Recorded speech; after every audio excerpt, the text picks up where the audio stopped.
Good morning to all. जसं की आपल्याला माहिती आहे की आपला जो 13 दिवसीय विदर्भ टूर दौरा होता त्याच्यामध्ये आपल्याला सकल संचालक तथा मार्गदर्शक एम सोनवणे सर लाभले होते आणि आपण ज्या विविध ठिकाणी भेट दिली त्यापैकी मला जो प्रेझेंट करण्यासाठी विषय मिळाला तो पेपर इंडस्ट्री, त्याचे ॲडव्हान्टेज अँड डिसॲडव्हान्टेज. माझा जो रोल नंबर आहे तो 45 आहे. त्याचे जर आपण इंट्रोडक्शन बघितली तर बघा की इंटरनेटची जागा आहे ती 1945 मध्ये म्हणजे 1945 ला त्याची स्थापना झालेली आहे आणि the main paper mill was set up at Ballarpur. म्हणजे बल्लारपूर मधली ही जी काही मुख्य शाखा आहे ती मुख्य पेपरची शाखा बल्लारपूर चंद्रपूर डिस्ट्रिक्ट मध्ये आहे. It was one of the largest paper manufacturing company. म्हणजे ही जी काही पेपर कंपनीज आहे ही खूप मोठी इंडियामधली खूप मोठी अशी पेपर कंपनी आहे. जसं की आपल्याला माहितीच आहे की रायटिंग आणि प्रिंटिंग या दोन्ही प्रकारचे पेपर तिथे बनवत आहे. आपण तिथे विजिट दिल्यानंतर आपल्याला लक्षात आलं की या दोन प्रकारचे पेपर तिथे बनवत आहे. Paper industry depend mainly on wood. म्हणजे जी काही पेपर इंडस्ट्री आहे ती जर आपण तिथं बघितलं, आपण जेव्हा तिथं विजिट केले त्यांच्यासोबत आपलं कम्युनिकेशन झालं तेव्हा आपल्याला कळालं की पेपर जे आहेत ते मेनली वूड पासून बनतात. तर ते कोणत्या पासून बनत होते तेथील जे 3 प्रकार होते ते इथं आपण दिले आहेत. हे इकेलिप्टस म्हणजे त्याचा जो यूज होता तो 15% होता. इकेलिप्टस म्हणजे निलगिरी. आणि बांबू जे आहे बांबू तिथे 25% प्रमाणात यूज करत होते. आणि जी सुबाबूळ आहे ती 58%. सुबाबूळचा सर्वात जास्त प्रमाणात तिथे यूज करून पेपर बनवले जात होते. इम्पोर्ट रॉ मटेरियल म्हणजे तिथे जे काही रॉ मटेरियल येत होतं ते त्यांनी सांगितल्याप्रमाणे कर्नाटक, MP, ओडिशा, वेस्ट बंगाल अशा राज्यामधून ते मोस्टली इम्पोर्ट करत होते.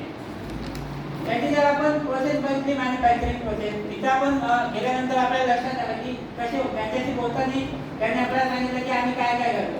कलेक्टिंग, पल्पिंग, ब्लिचिंग, ड्राईंग आणि फायनल पेपर. आता ते कसं कलेक्टिंग म्हणजे काय तर ते रॉ मटेरियल जे कलेक्ट करत होते ते रॉ मटेरियल म्हणजे आपण जसं त्यांच्याशी बोलण्यातून लक्षात आलं की रॉ मटेरियल मध्ये ते बांबू आणि निलगिरी आणि सोबतच बांबू, निलगिरी व सुबाबूळ या 3 प्रकारच्या रॉ मटेरियल मधून ते आपली रॉ मटेरियल घेत होते आणि त्याचं काम करत होते. ते सुरुवातीला करत होते पल्पिंग सेपरेट करतात फायबर. म्हणजे यापासून जे पल्पिंग म्हणजे लगदा तयार करत होते ते लगदा तयार करण्यासाठी प्रथम त्यांची प्रोसेस होती. त्याच्यानंतर ते करत होते ब्लिचिंग. आता ब्लिचिंग काय आहे तर त्यांनी आपल्याला समजून सांगताना सांगितले की ब्लिचिंग जे काय आहे ब्लिचिंग म्हणजे जसं आपण सलून मध्ये जातो आणि चेहऱ्यावरती फोकस करण्यासाठी जो व्हाईटनेस पण आणतो त्याला ते ब्लिचिंग असे म्हणतो.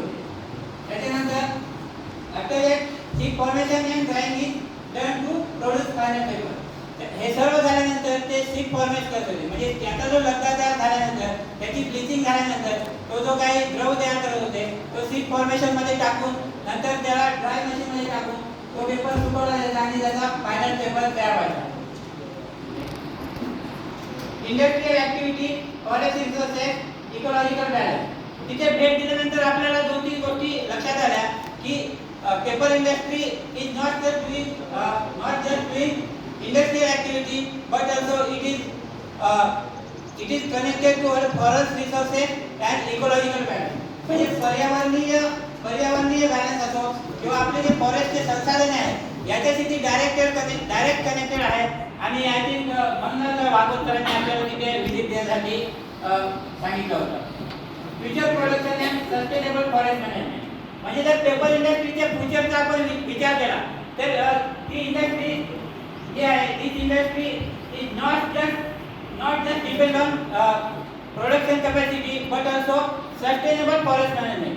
म्हणजे त्याचा जर विचार केला तर ही फक्त आपल्या प्रोडक्शन वरती टिकणार नाही तर आपला जो सस्टेनेबल फॉरेस्ट मॅनेजमेंट आहे म्हणजे जो काही आपला शाश्वत विकास आहे त्याच्यावरती टिकून राहणार आहे. Development and conservation work together. आता जर आपण डेव्हलपमेंट म्हणजे विकास किंवा कन्झर्वेशन म्हणजे संवर्धन या दोन्ही गोष्टीचा विचार केला तर development and conservation both are not opposite forces. म्हणजे ह्या दोन विविध वेगळ्या बाजू नाही तर ते must work together in paper industry. Paper इंडस्ट्रीमध्ये जर पुढे जायचं असेल तर ह्या दोन्ही गोष्टी सोबत घेऊन चालल्या पाहिजेत असं मला वाटतं. ॲडव्हान्टेज आहे. सर्वात मोठा ॲडव्हान्टेज इथेच तो होता की आपल्यासोबत सोनेने सर होते. कारण विषय असा होता की आजच्या दिवशी आपल्या लक्षात आलं होतं की तिथे जे आपले अखिलेश भारती सर होते, जे की PhD झालेले होते, ते इंग्लिशमध्ये जास्त विचारत होते आणि सोनेने सर असल्यामुळे आपल्याला ते समजणं अतिशय सोपं झालं. The first major advantage is employment. म्हणजे ती जी पेपर इंडस्ट्री आहे त्याचा जर मुख्य आपण हे बघितलं की मुख्य फायदा काय आहे, तर ती एम्प्लॉयमेंट म्हणजे रोजगार निर्माण करते. आणि जी आपली येणारी पिढी आहे त्याच्यासाठी ती रोजगार निर्माण करते किंवा आपल्यासाठी it's created direct and indirect job. म्हणजे ती प्रत्यक्ष आणि अप्रत्यक्ष अशा दोन्ही प्रकारचे जॉब हे करत असते. प्रत्यक्ष म्हणजे कसं की ती जी काही ॲग्रो फॉरेस्ट्रीसाठी चालना देत होते, आपल्याला जे रॉ मटेरियल लागत होतं त्यासाठी ते रॉ मटेरियलला ॲग्रो फॉरेस्टसाठी ज्या लोकांना शेती उत्पादन करण्यासाठी चालना देते आणि तिथे जे काम करत होते त्या लोकांनाही रोजगाराची संधी मिळते. It support rural economy through agro forestry plantation. म्हणजे त्याला जे रॉ मटेरियल लागतं त्यासाठी ती शेतकऱ्यांना प्रोत्साहित करत असते की तुम्ही रॉ मटेरियल तयार करा, त्याचं प्लांटेशन करा म्हणून. Paper is biodegradable and recycle supporting circular economy. म्हणजे तिथला जर विचार केला तर ती पर्यावरण पूरक आणि रिसायकल सपोर्टिंग. तिथे जे पेपर असे जे बाजूला निघत होते खराब म्हणून, तर ते खराब न होता त्याची रिसायकल केली जायची. हा पेपर इंडस्ट्रीमधला खूप महत्त्वाचा फायदा होता. It play a vital role in education, packaging and documentation sector. म्हणजे आपण जर एज्युकेशन क्षेत्राचा विचार केला तर अतिशय महत्त्वाचा असा रोल ही पेपर इंडस्ट्री निभावत होती. त्याच्यामध्ये ती डॉक्युमेंटेशन म्हणजे कागदाचा जो काही आपल्याला वापर होतो तो सर्व या पेपर इंडस्ट्रीमुळे भेटतो. हा एक तिचा मोठा ॲडव्हान्टेज होता.